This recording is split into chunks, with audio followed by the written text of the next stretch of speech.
گورا ہو، کالا ہو، عربی ہو، اجمی ہو، پاکستانی ہو یا کسی اور ملک کا رہنے والا ہو، فرمایا من کانو وحی سکانو، کوئی بھی ہو کہیں بھی رہنے والا، ہم ان پر آسمان سے برکتوں کے دروازوں کو کھول دیتے، اللہ تعالیٰ اپنے خزانوں کے دروازوں کو کھول دیتے ہیں۔ حضرت زید بن حارثہ رضی اللہ عنہ ایک صحابی تھے، وہ ایک مرتبہ مکہ مکرمہ سے مدینہ جا رہے تھے، فرماتے ہیں کہ میں اکیلا تھا اور تھک گیا تھا، تو میں نے ایک خچر والے کو کہا کہ مجھے میری منزل تک پہنچا دو۔ اس نے کہا میں اتنا کرایہ لوں گا، آپ میرے خچر پہ بیٹھ جاؤ۔ میں بیٹھ گیا، مجھے راستے کا پتہ نہیں تھا، وہ مجھے راستے سے لے جاتا ایک ایسی جگہ لے کر پہنچا کہ جہاں بہت سارے انسانوں کی لاشیں، ان کی ہڈیاں پڑی ہوئی تھیں، کھوپڑیاں پڑی ہوئی تھیں۔ تو میں حیران ہو گیا۔ اس وقت اس نے خنجر نکالا اور کہا کہ دیکھ، تم جو ہے نا وہ جو کچھ ہے مجھے دے دو، میں ڈاکو ہوں اور میں اس طریقے سے لوگوں کو لوٹا کرتا ہوں۔ انہوں نے کہا کہ بھائی تمہیں مال پیسہ چاہیے تو میں دے دیتا ہوں، تم مجھے قتل کیوں کرتے ہو؟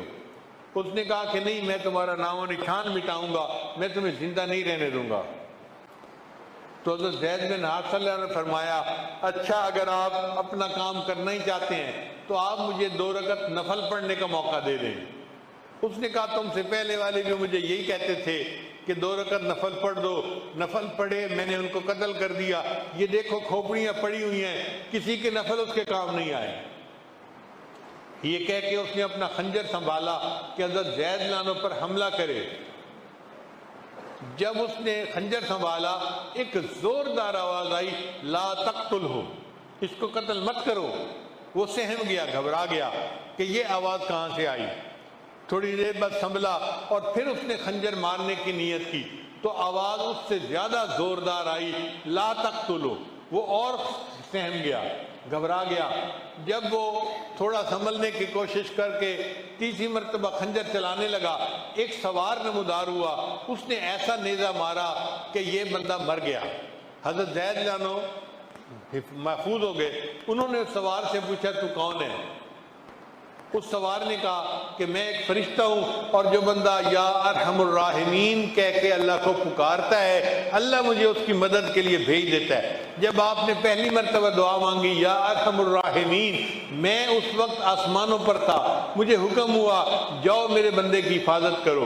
جب دوسری مرتبہ یا ارحم الراحمین کہا، میں آسمان دنیا تک پہنچ گیا تھا، اس لیے زیادہ زور کے ساتھ اس کو آواز آئی۔ اور جب آپ نے تیسری مرتبہ یا ارحم الراحمین کہہ کر پکارا تو میں یہاں پہنچ گیا اور میں نے اس دشمن کو قتل کر کے تمہاری حفاظت کر دی۔ یوں اللہ تعالیٰ اپنے بندے کی حفاظت فرماتے ہیں جو متقی ہوتے ہیں۔ گورا ہو، کالا ہو، عربی ہو، اجمی ہو، پاکستانی ہو یا کسی اور ملک کا رہنے والا ہو، فرمایا من کانو وحی سکانو، کوئی بھی ہو کہیں بھی رہنے والا ہو جو تقوی کو اختیار کرے گا وہ قیامت کے دن میرا مقرب بندہ ہوگا۔ اللہ تعالیٰ ہمیں تقوی کی زندگی عطا فرمائے اور ہمیں نبی علیہ السلام کا قرب خاص عطا فرمائے۔ پھر متقی بندے پر اللہ برکتوں کی بارش نازل فرماتے ہیں۔ سنیے قرآن عظیم الشان، اللہ فرماتے ہیں وَلَوْ أَنَّ أَهْلَ الْقُرَىٰ آمَنُوا وَاتَّقَوْا، اگر یہ بستی دیسوں والے ایمان لاتے اور تقوی کو اختیار کرتے، لَفَتَحْنَا عَلَيْهِمْ بَرَكَاتٍ مِّنَ السَّمَاءِ، ہم ان پر آسمان سے برکتوں کے دروازوں کو کھول دیتے۔ اللہ تعالیٰ اپنے خزانوں کے دروازوں کو کھول دیتے ہیں اور متقی بندے کو اتنی برکتیں عطا فرما دیتے ہیں۔ اب سوال پیدا ہوتا ہے کہ یہ تقوی بندے کو ملتا کیسے ہے؟ ہمارے مشائخ نے لکھا کہ 3 اسباب ہیں برکت حاصل ہونے کے۔ پہلی بات کہ انسان روزے رکھتا ہے تو اس کو تقوی ملتا ہے۔ اللہ فرماتے ہیں اے ایمان والو، تمہارے اوپر روزوں کو فرض کر دیا گیا جیسے کہ تم سے پہلی امتوں پر فرض کر دیا گیا، لعلکم تتقون، تاکہ تم متقی بن جاؤ۔ تو جو بندہ روزے رکھتا ہے اور روزے کی زندگی گزارتا ہے، اللہ اس کو تقوی اختیار کرتے ہیں۔ اور دوسری بات کہ جو سچے لوگوں کی صحبت میں رہتا ہے، اللہ اس کو تقوی اختیار کرنے کی توفیق دیتے ہیں۔ یا ایھا الذین آمنوا اتقوا اللہ وکونوا مع الصادقین، اے ایمان والو تقوی اختیار کرو اور سچوں کی صحبت میں رہو، یہ سچوں کی صحبت تمہیں متقی بنا دے گی۔ نبی اسلام نے ارشاد فرمایا لکل شیء معدن، ہر چیز کا ایک کان ہوتی ہے، ومعدن تقوی قلوب العارفین، اور تقوی کی کان عارفین کے دل ہوتے ہیں، ان کے دل تقوی سے بھرے ہوئے ہوتے ہیں، جو بندہ ان کی صحبت میں رہتا ہے اس کو بھی وہ تقوی کی نعمت نصیب ہو جاتی ہے۔ اور تیسرا سبب ہوتا ہے کہ انسان اللہ سے دعا کرے اور تقوی مانگے۔ نبی اسلام نے دعا سکھائی، اللہم انی اسألک الہدی والتقی والعفاف والغنی۔ چنانچہ متقی بندے کے ساتھ اللہ کی مدد ہوتی ہے۔ اللہ کے کرم کا کیا کہنا، آپ اندازہ لگائیے، فرعون بیعون جو خدائی کا دعویٰ کرتا تھا، جو ظالم بادشاہ تھا، اس نے بنی اسرائیل کے ہزاروں بچوں کو قتل کروایا۔ ایسا قاتل اور ظالم بادشاہ ایک مرتبہ پھنس گیا، قحط آ گیا، دریا نیل کا پانی خشک ہو گیا اور اب کوئی صورت نظر نہیں آتی تھی۔ چنانچہ لوگوں کے نمائندے بادشاہ کے پاس آئے اور کہنے لگے جی آپ تو خدائی کے دعوے کرتے ہیں اور ہم پانی کو ترس رہے ہیں اور پانی نہیں ہے، آپ کوئی انتظام کریں کہ ہمیں پانی مل جائے۔ فرعون نے ان سے وعدہ کر لیا کہ 1 ہفتے بعد پانی آ جائے گا اور یہ قحط ختم ہو جائے گا۔ اب دن گزرتے گئے، کہتے ہیں کہ جب 2 دن باقی رہ گئے تو فرعون کو فکر ہوئی کہ پانی نہ آیا تو میری تو خدائی کا جھوٹا دعویٰ اس کی کلی کھل جائے گی اور میں لوگوں کے سامنے جھوٹا پڑ جاؤں گا، اب کروں تو کیا کروں۔ فرعون اپنے گھر سے نکلا، سر پہ تاج نہیں تھا، پاؤں میں جوتے نہیں تھے، اسی طرح اکیلا رات کی تاریکی میں دریا نیل کے پاس آ گیا، چونکہ گھر قریب تھا۔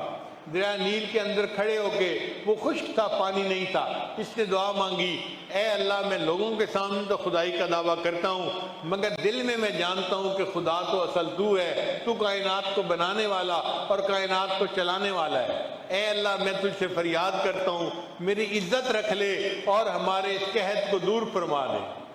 کہتے ہیں کہ اس نے جب اللہ سے یہ دعا مانگی تو شور ہوا، اس نے جو ہے نا بھاگ کے جان بچائی کیونکہ دریا نیل میں پانی کا سیلاب آ چکا تھا۔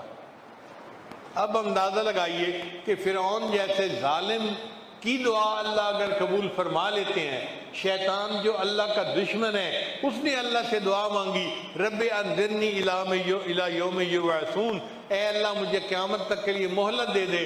اللہ نے فرمایا انک من المنظرین، میں نے تجھے قیامت تک کے لیے مہلت دے دی۔